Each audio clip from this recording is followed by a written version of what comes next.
Ya, hari ini kita akan bahas tentang lanjutan yang kemarin, yaitu kita akan bahas hari ini tentang input dan juga logika pemrograman. Oke, jadi logika pemrograman itu apa sih sebenarnya? Jadi logika pemrograman ini adalah yang membuat dia itu bisa jadi bahasa pemrograman. Yang membuat Python ini bisa jadi bahasa pemrograman. Bedanya suatu bahasa biasa dengan bahasa pemrograman itu ada di logikanya. Itu ada logika pemilihan dan logika perulangan. Ya. Jadi kalau di bahasa yang non pemrograman itu nggak ada. Kita ambil contoh misalkan bahasa markup. Ya. Di bahasa markup tuh contohnya HTML, ya, text markup language yang biasa buat tampilan web. Dia itu bukan bahasa pemrograman karena nggak ada logikanya di sana. Nggak ada if, nggak ada for loop atau while loop, ya. Adanya hanya ada tag ya, mereka untuk mengatur bentuk tampilan. Dan kalau mau logika, mereka perlu menggunakan bahasa front end, ya, semacam JavaScript atau TypeScript, ya, dan lain-lain. Sedangkan kalau bahasa pemrograman, kita menggunakan dua logika, itu logika pemilihan dan pengulangan. Di sini kita akan bahas dulu logika pemilihan dan juga menggunakan input, jadi membaca input di Python. Oke, kita akan coba pakai idle lagi. Kali ini kita masih pakai idle, ya, cuman kita akan buka idle dengan cara yang berbeda, ya. Jadi seandainya kita menginstal Python lalu dan punya lebih dari satu versi, terus kita cari di start, ternyata nggak ada versi yang kita inginkan gitu kan. Misalkan 37, 38, 39. Di sini ada 39 ya. Tapi seandainya tidak ada di sini atau kita search juga ternyata nggak ketemu. Kalau ini alhamdulillah ketemu semua. Kalau nggak ketemu misalkan maka kita bisa langsung ke foldernya, ya, ke folder di mana kita install Pythonnya. Kalau di sini Python 39 di Python 39. Kemudian kita cari di lib, ya. Jadi ini built-in library, ya. Kemudian di sini ada idle lib, ya. Kita pilih idle lib. Kemudian ada yang namanya, kita cari kalau exe-nya dia nggak ada, ya. Nggak ada exe-nya kan. Nah, dia menggunakan yang namanya batch file, ya. Jadi kalau kita cari di sini idle.bat, maka inilah yang kita run, ya. Sorry, kita klik 2 kali, kita run.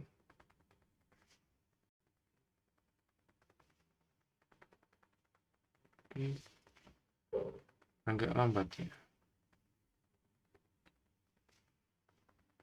Ya, udah muncul kayaknya.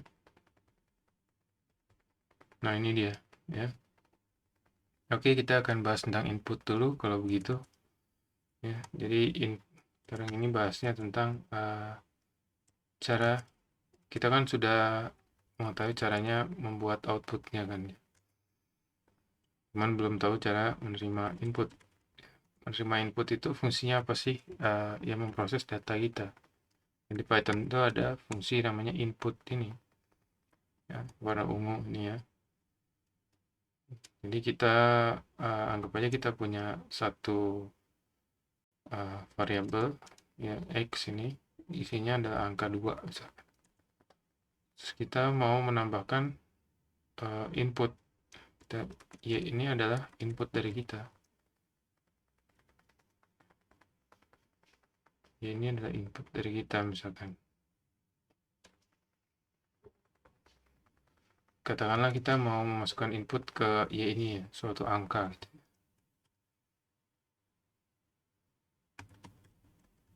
Satu angka. Satu angka misalkan. Jadi ini adalah prompt ya. Prompt input ini maksudnya adalah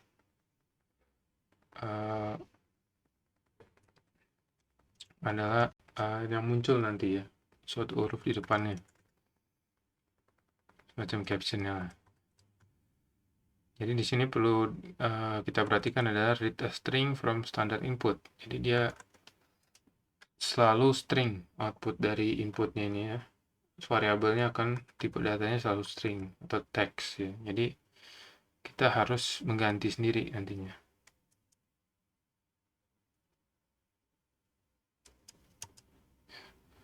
Maka di sini langsung muncul ya kalau di interpreternya. Kita harus masukkan suatu angka nih. Katakanlah 3 ya. Sekarang kalau kita cek Y, dia munculnya adalah string ya. Kita bisa tes ya. Sini type Y, dia adalah string. Sehingga kita perlu mengconvert dulu. Kita convert seperti yang kemarin ke integer ya, karena dia adalah angka biasa tanpa koma. Ke float juga bisa sebenarnya. Cukup seperti ini ya. Sekarang dia sudah jadi integer. Sekarang kalau kita mau tambahkan menjadi set, dia bisa. Oke. Itu cara menerima input. Tanpa caption juga bisa input. Misalkan kita punya input T, ini tanpa caption, dia akan muncul sendiri.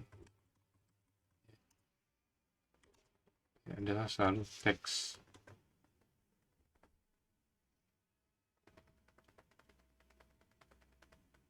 Terus sekarang kita akan masuk ke pembahasan berikutnya, yaitu blok pemilihan. Blok pemilihan ini gimana caranya? Yaitu dengan if. Jadi ini logika pertama kita. Kita akan sekaligus mencontohkan ini caranya menggunakan mode kompilasi di idle ya.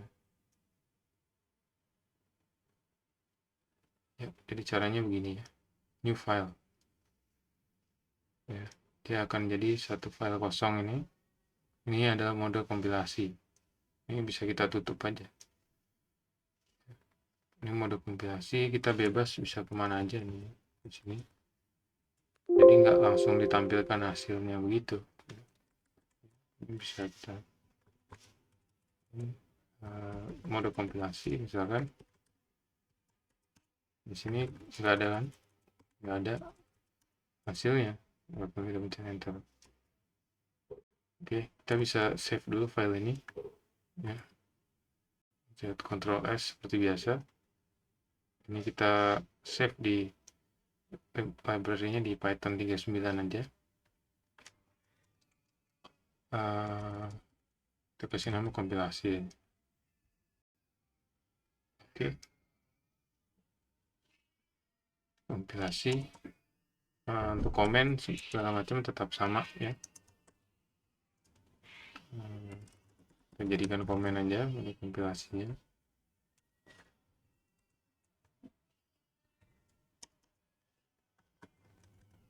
Oke, kita akan menggunakan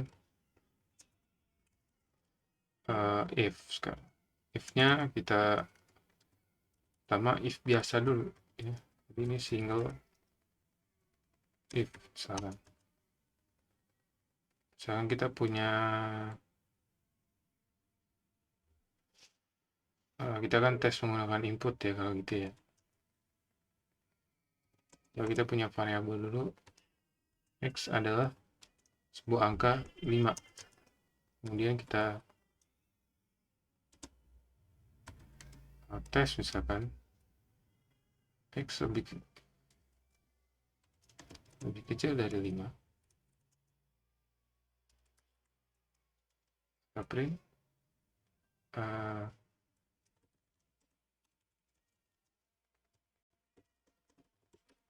lebih kecil. Cara runnya kita cukup. Oh sorry, ini kita buat angkanya lebih besar ya biar ada hasilnya. Kita run ya, di sini pencet F5. Di sini muncul tulisan lebih kecil. Jadi ini langsung muncul, langsung interpreter yang muncul. Nah sekarang gimana kalau misalkan kita mau, kalau seandainya dia X ini adalah 10, dia ada hasilnya, nggak kosong gitu.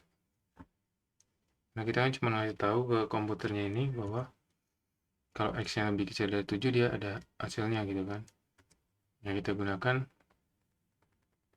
comment else misalkan ya.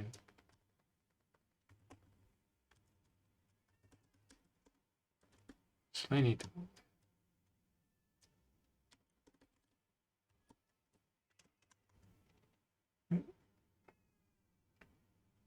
tapi kalau muncul selain itu ya. Tapi masalahnya adalah else ini artinya X berapapun selama dia di atas 7, maka dia hasilnya akan selain itu. Misalkan kita punya angka 7, tetap hasilnya selain itu. Dan misalkan kita pengen kalau angkanya sama dengan 7, dia misalkan menghasilkan sama gitu ya. Jadi kita punya komen lain namanya elif. Ini gabungan else if. Jadi X sama dengan 7. Nah, di sini kita lihat sebuah tanda ya. Sama dengannya 2. Sama dengannya 2 ya. Ini adalah sama dengannya 2.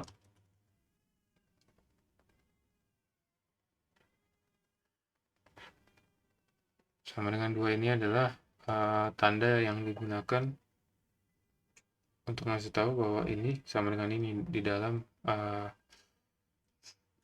perbandingan ya. Jadi kalau ini lebih kecil, ini sama dengan, dan lebih besar. Ini bedanya sama, kalau yang sama dengan 1 ya, sama dengan 1 ya, itu adalah assignment operator namanya. Assignment operator ini tugasnya untuk menunjukkan nilai variabel bahwa X isinya adalah 7 ya. Isi X adalah 7. Terus kalau yang ini namanya adalah sama dengan yang benar, itu sebetulnya ini ya.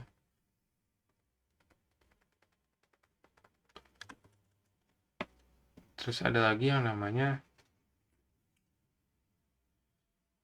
nanti kita bahas habis ini ya. Ini adalah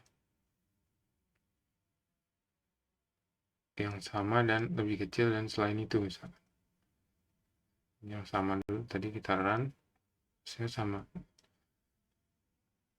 Nah sekarang kalau misalkan kita kepingin tahu bahwa angka yang dimasukkan ini misalkan benar-benar sama atau tidak misalkan. Ya. Misalnya kita pengen ngecek lagi bahwa angka yang ini dia misalkan ini kita gunakan nested if aja ya. Misalkan dia itu lebih kecilnya 1 poin bukan, lebih besarnya 1 poin bukan.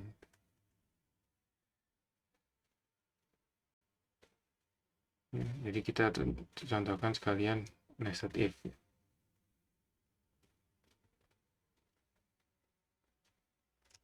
Ini bawah aja deh, nested if ya. Bingung sih. Jadi kita rubah aja deh kodenya ya. Sekarang kita akan ngecek dulu apakah ini tidak sama, x ini tidak sama dengan 7. Apakah x tidak sama dengan 7? Kalau x tidak sama dengan 7, maka kita akan cek apakah dia lebih besar atau lebih kecil. Lebih besar dari 7, maka dia akan terus lebih besar.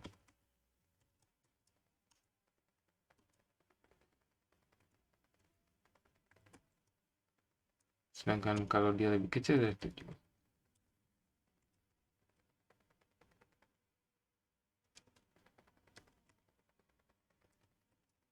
akan kita tulis lebih kecil.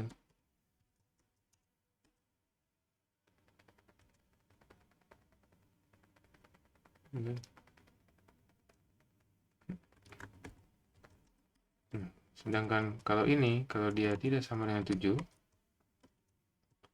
maka kita akan bilang,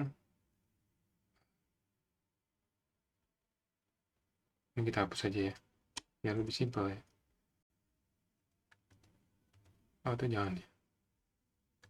Ini kita taruh sini aja.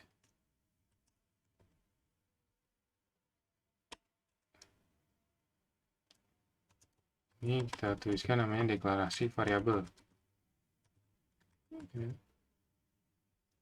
Ini yang single if, ini yang nested if ya, biar kelihatan beda. Ini besar lebih kecil, dan yang satu lagi ini misalkan sama dengan 7, ya lebih asik. Nah ini kalau kita mau mencegah ini untuk tercompile, kita bisa pakai ini ya, 3 tanda petik, jadi dia jadi teks saja gitu ya. Nanti tanda petik ini, string ini biasa dipakai juga buat komen di fungsi ya. Nanti belakangan kita bahas.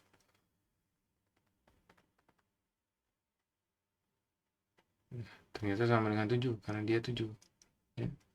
Terus yang kita masukkan 13 misalkan ya. Kemudian kita run lagi, nah dia akan muncul lebih besar. Kalau kita masukkan 1, dia akan muncul lebih kecil. Nah ini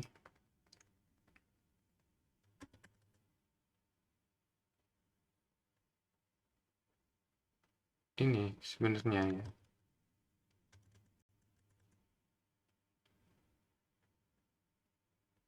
Oke, kayaknya udah cukup ya sampai situ ya. Single if, nested if udah cukup ya. Kalau begitu sekian dari saya di episode kali ini. Berikutnya kita akan bahas tentang perulangan. Oke, terima kasih.